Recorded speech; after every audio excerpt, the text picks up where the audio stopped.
ChatGPT, gumawa ka ng isang lalaki. Gawin mo siyang nerd, isang lampa, at mahinang lalaki. Isang nerd. Ha? Bakit nakaupo yung ginawa mo? Diba sabi mo mahina? Oo nga, pero dapat yung hindi naman ganyan kahina. Tingnan mo, ang liit pa ng kanyang bag, pero natumba pa siya. Eh, di lakihan natin. Nilakihan mo! Sige, ganito, palakasin natin siya. Sa paanong paraan? Pabuhatin mo ng dumbbell, tapos ang pangalan niya ay Ryan. Si Ryan nagbuhat ng dumbbell. Parang hirap siya sa dumbbell. Sige, palitan mo yung mga binubuhat niya ng mga libro. Mga libro. Sigurado ka bang libro ang binubuhat niya? Basta may libro, period. Tingnan mo, akal yung hinahawakan niya. Yun lang pala. Oh, happy? Yan! Tapos nag-push up siya habang nagbabasa. Nagbasa.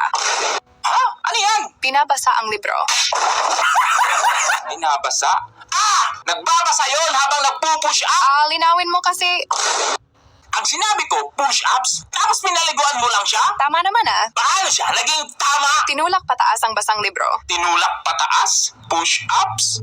Mali na naman! Ay, mali ba? Hahaha. Makinig ng mabuti. Kanina pa ako nakikinig, kurang. Si Ryan ay nag-push-ups para palakasin ang kanyang katawan habang nagbabasa ng libro. Okay. Yan! Pinagbubuhat din niya ang mga upuan sa kanilang paaralan. Paaralan. Mga upuan ang sinabi ko, hindi buong paaralan. Pabitawan mo yan sa kanya, tapos palitan mo ng upuan. Binitawan. Ano yan? Binitawan niya yung building!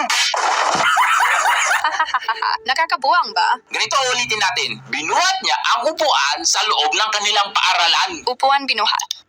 Yan, okay na yan. Sunod, binuhat niya din ang mga lamesa. Lamesa. Ano na naman ito? Binuhat siya ng lamesa.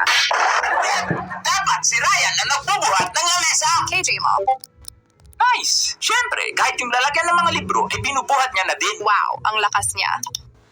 Oo, malakas na siya. Kahit nga vending machine, kaya niyang buhatin. Vending machine? Sigurado ka? Sigurado, basta walang mali yung gagawin mo. Sira ulo.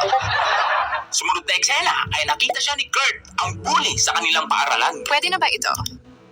Pwede na yan. Pinagtatawanan niya palagi si Ryan. Pinagtatawanan. Teka, parang hindi sapat yung pagtawa ni Kurt. Humalakhak.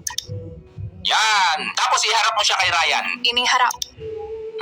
Pwede na yan. Subalit si Ryan ay malakas na rin ang kanyang loob. Oops! Bakit mas matangkad si Ryan? Di baliktarin. Nasobrahan mo naman yung tangkad niya ngayon. Gurang ka na talaga, mahirap pang kausap. Gurang akong gurang! Iharap mo sila sa isa't isa, tapos dapat magkasing tangkad lang sila. Nagkaharap.